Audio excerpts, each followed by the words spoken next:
Deputy Leader of the Opposition. Thank you, Speaker. I rise this morning on this matter of public importance, frustrated, angry and feeling like Tasmanians are being discarded intentionally and being treated like trash by this Premier. This Premier laughs and smiles as he continues to repeatedly rise to his feet in this place when he is asked serious questions about important matters that impact Tasmanians at their heart. This Premier might think that, not just at the point that he announces a policy that he knows that he can't deliver it, it's actually moments and weeks and months before that when he is intentionally crafting political manoeuvres to prey on the pain points of Tasmanians so he can score political advantage, knowing that he will not and cannot deliver it and not caring about the impact it has on Tasmanians.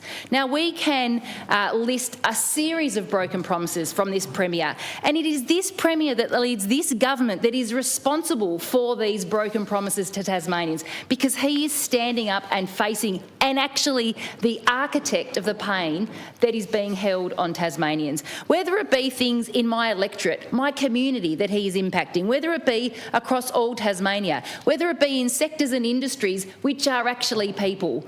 In Bass, they've promised the Tamar Bridge, the Tamar irrigation, they've promised the Lagana Park and Ride. They've promised out in the far northeast childcare for communities that can't go to work, that can't support their communities, that can't grow, because this government promises something and then blatantly just walks away from it. And it's not the provision of a building for childcare, it's the impact on the people, the families, the mums and dads, the aunties and uncles, the grandparents that can see their families struggling in a regional community and can't do anything about it.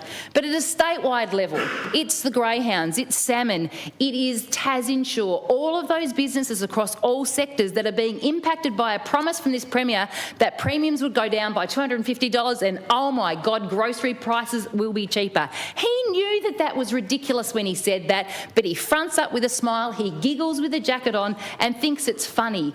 There are Tasmanians, and this government says, and we know, that are under pressure because of rising costs of insurance premiums. But what you have done to these Tasmanians who thought that you were genuinely caringly offering a solution, actually trusted you and believed in you. But don't be fooled. Now Tasmanians know, and they are seeing you for what you are. This Premier trades on being the nice guy. You are not a nice guy. When you do this intentionally to Tasmanians, you are now revealing who you are and how you operate, and that you don't, as one of the members said, when you came to become Premier, said that you were going to lead with heart. You do not have a heart for Tasmanians. How can you genuinely wake up every day feeling okay about yourself when this is how you trade for political advantage, how you trade for votes, how you trade for leverage and for power? Because what you are doing hurts people. The families that work in the salmon industry that were promised that you wouldn't trade away on them on the West Coast, in our regions, they are trying to support a family. They are trying to build a community, and you are undermining them. The greyhound families, whatever you think about the greyhound industry, you wrote weeks before the election to them and said that you had their backs. And now these families, amazing Tasmanians that have for generations done something that they loved, you've taken the rug out from under them. And all of the small businesses and all the households that thought there was insurance pressure coming, you have ripped that away from them as well. And then in this place today, you continue not to tell the truth. And the Deputy Premier backs you in. Deputy Premier, the implementation plan, the consultant did not say that what you would do would be nation leading. You say that. You tell Tasmanians things that are not correct. They are cautious, they are conditional, and they say there might be possibilities. On the document of the 28th of February, on the implementation plan, those things were not true.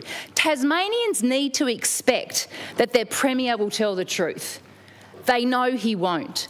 They know that this Premier will trade away on anything for his advantage, treating Tasmanians like trash, disregarding them, disrespecting them, so he can hold his seat as the Premier of Tasmania.